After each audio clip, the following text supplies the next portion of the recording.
on the campus of Arkansas Tech University. We're here in the women's locker room where for a long time now, Coach Dave Wilbers has been the women's head coach here at Arkansas Tech.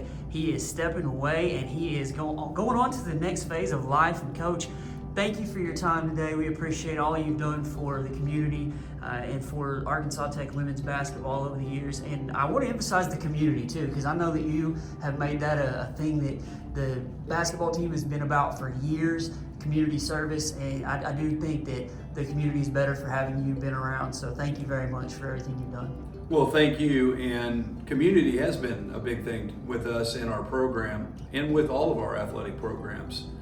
We do a thing called Helper Helper, which is our community service projects that we do. We keep hours, keep community service projects that we do. And we're always seems like in the top 10 with women's basketball with our community hours and our community service. The athletic department, we were the national champions for several years, so that's very important to us. It gives the players an idea of being out in the community, meeting new people, and players. I said players because we go to the Boys and Girls Club so much. So yeah.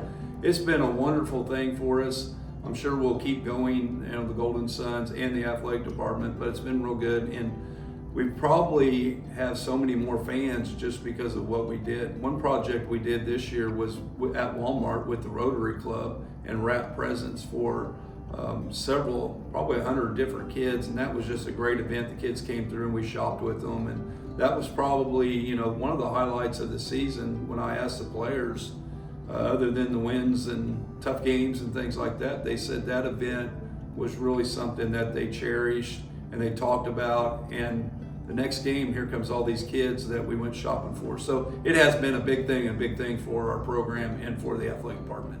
Well, I told you off camera I want to talk a little bit about the basketball, the memories, reminisce some, because I've had some great memories watching your teams over the years, but I want to get to know the guy as well. So, Coach, where do you come from? How did you get here at Arkansas Tech in the first place?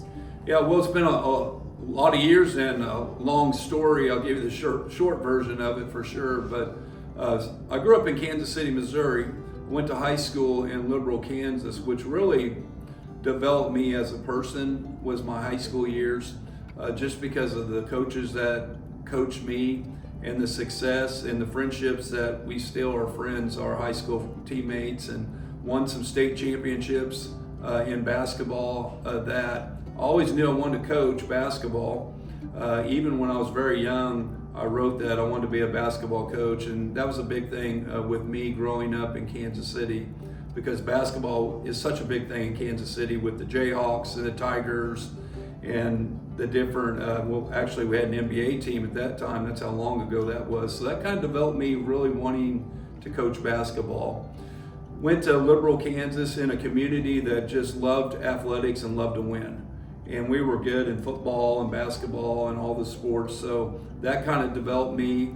And then I am truly a coach that started from junior high and worked my way up, which I'm real proud of that, and I think that really developed me. I started in 7th grade at Midwest City, Oklahoma, coaching 7th graders. Went to junior high at Putnam City. Then I was a JV coach for a couple of years, and then I was actually a high school coach for 4 or 5 years before I broke into college. So that really developed me, helped us with our camps here, just being around younger kids. And then I got a break getting into college because I had a really good basketball player play for me, and we had a bunch of colleges go through our gym, and that's how I met Brian Agler, and then he hired me at UMKC. And then kind of my career started over again, was doing the high school thing, went Division I, and then it kind of started over again going back to junior college and coaching one of the highest and most successful programs in the country at Seward Junior College. We established a home winning streak of 162 wins at home, which is still a record with that. So that kind of developed that through players that we have. Went to the University of Missouri, which was the highest level that anybody could get. Went to a couple Sweet 16s, played in the NCAA tournament, and then decided to go back home down towards Oklahoma, where I went to school at Oklahoma Christian, and my wife Christina went to school there. Met a guy named Jerry Finkbeiner, and I went to Oral Roberts University, coached there 5 years.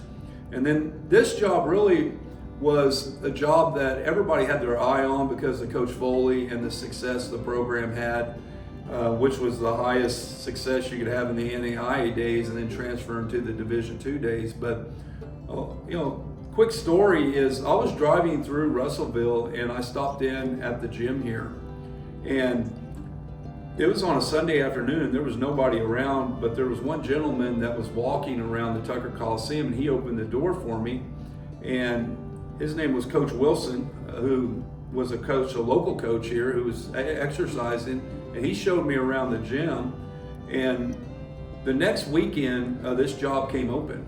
And I remembered, the facilities and, of course, all the tradition with Coach Foley.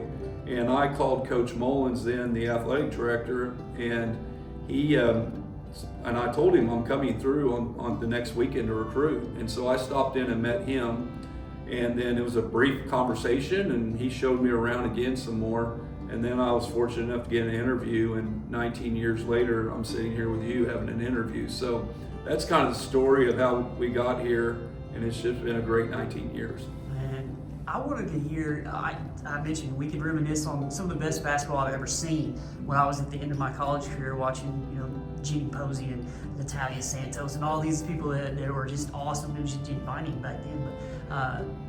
But who are some of your influences? How did you make that transition from, you had to have a lot of people along the way that helped you.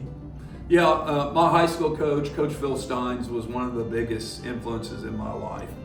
Just because I really like basketball, and I think he knew that I was going to coach basketball, so he kind of took an interest to me as a player with that. And we had a lot of conversations, not only about basketball, but developing basketball players and developing the team. So he was a big influence. And then I worked for some great coaches. Jim Littell at Seward County, who then became the head coach at Oklahoma State, was a big influence in my life. And we won a lot of games at Seward County. Jerry Finkbeiner, who was at Oral Roberts, who was at Southern Nazarene, who Arkansas Tech beat in the NAIA finals one year, and then I think Southern Nazarene beat them the next year. So I coached with him for 5 years. He was a big influence.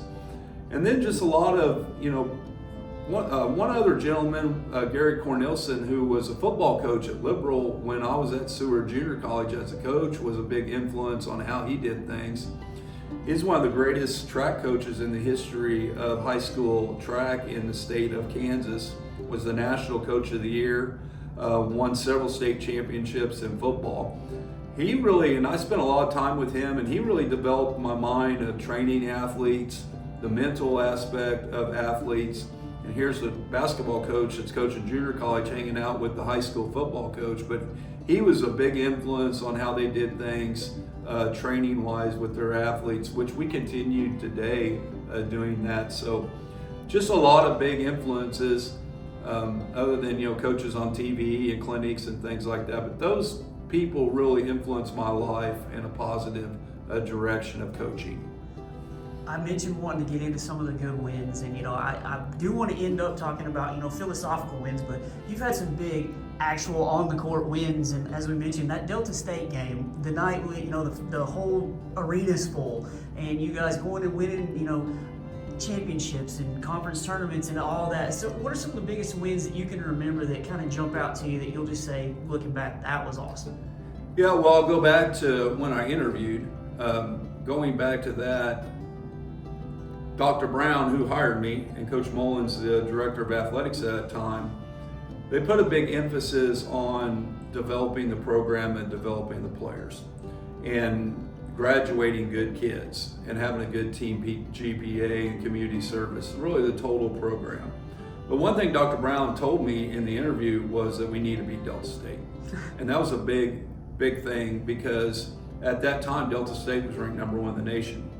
And I felt like that Dr. Brown and Coach Mullins gave me every opportunity here, resources, scholarships to do that. And it was going to be a building process. And after we played them the first time, I knew it was going to be a building process because they were really good. But within 2 years, we started competing with them and started beating them. And those were some of the biggest games that we played, only because, we were in the same league. Both of us were at one time ranked number one in the nation or number two a couple times. That those were just big games that people like to go watch. Women's basketball, the tradition of it, the history of it. That's why we drew the big crowds and things like that. But there were great games, and there were a lot of great basketball players playing in those games against Delta State. But I also felt that the community, like that was a big deal playing Delta State. And I figured that out the first time we played them at home. Just the crowds would come out, and the rivalry of the Delta State and Arkansas Tech women's basketball was big. So those were some big games, those Delta State games that we played. But some of the other games I remember, were some of those conference championships, going through those conference championships in the GSC and the GAC. We probably won as many GAC games in the tournaments that we ever did, and some of them were just some great games with that. Some high scoring games, some last second shots, some big stops in the game. But just a lot of tremendous games, but probably those regional games here when the gym was sold out that you mentioned, and a lot of people enjoyed playing and watching and playing in those games. But those Delta State games weren't any bigger than any other game in Division II on those days is when we played each other. So that was great. The other thing I'd mention is, we've had some great rivalries in Arkansas too that are going to continue. And just the schools throughout the years that have played against each other has just made that real special. So what's next for you, Coach? Yeah, well, we're finishing up our year still. Even though our season's been over with for 5 days here, we're still having meetings with our players and getting the springs ready with the players.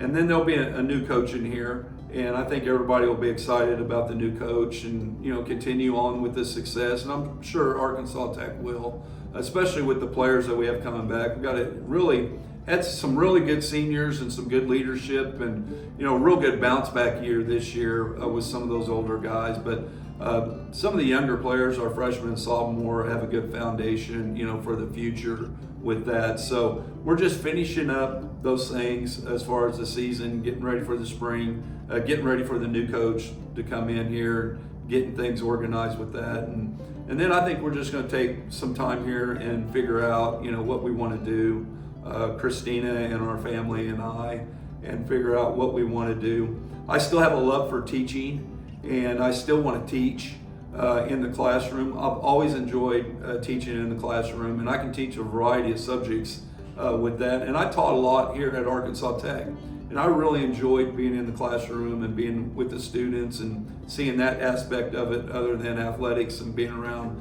a bunch of college students and their knowledge. And they really made me a better teacher just because of the knowledge of the students these days. So don't know what the future is. We'd love to stay in Russellville. We have so many friends here and love the community.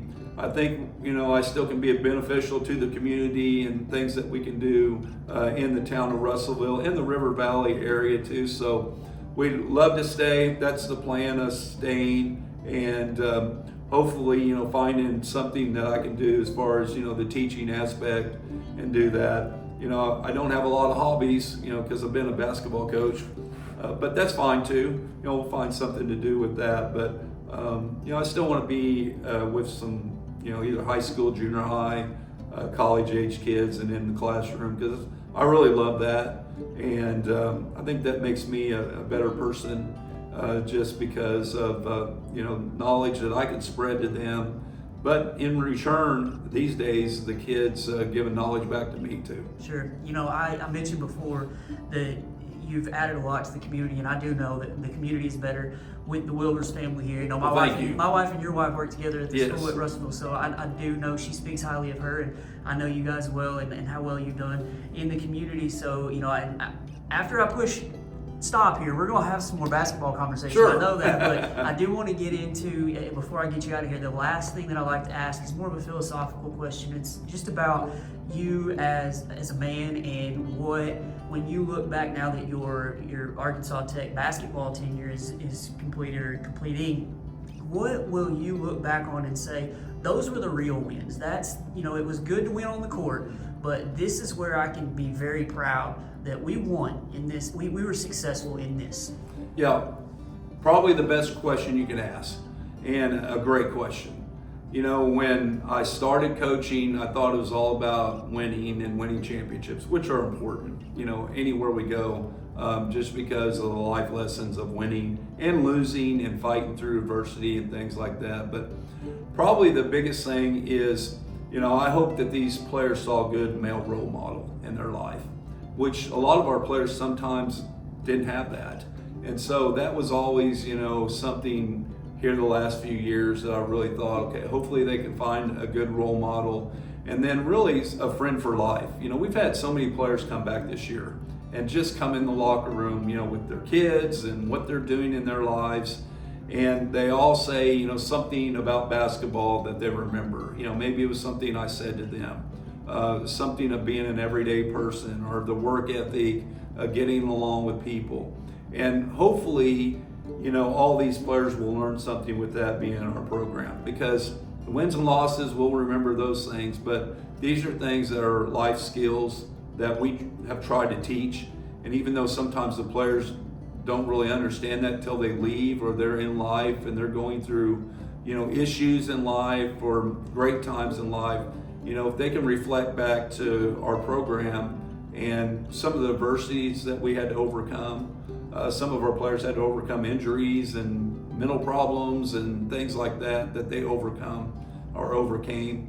And if they can learn something from that and take something from the program to make them a better person, I think then it's worthwhile. I really do. You know, the wins came here, and we've had tons of wins, but there's a big process of getting to those points. And I think our players later on in life will realize that and use some of those things that we did in our program, and maybe just some of the quotes that I'd give them and we talk about, you know, on a daily basis and a yearly basis. And that's really the most worthwhile thing to me, other than seeing the graduations. You know, those are great things too, when the players walk across their graduation stage and they have their degrees and they know what they want to do in life, or they don't know what they want to do in life, but they have their degree in hand. That's always, you know, one of the most special days of our careers here and of our season.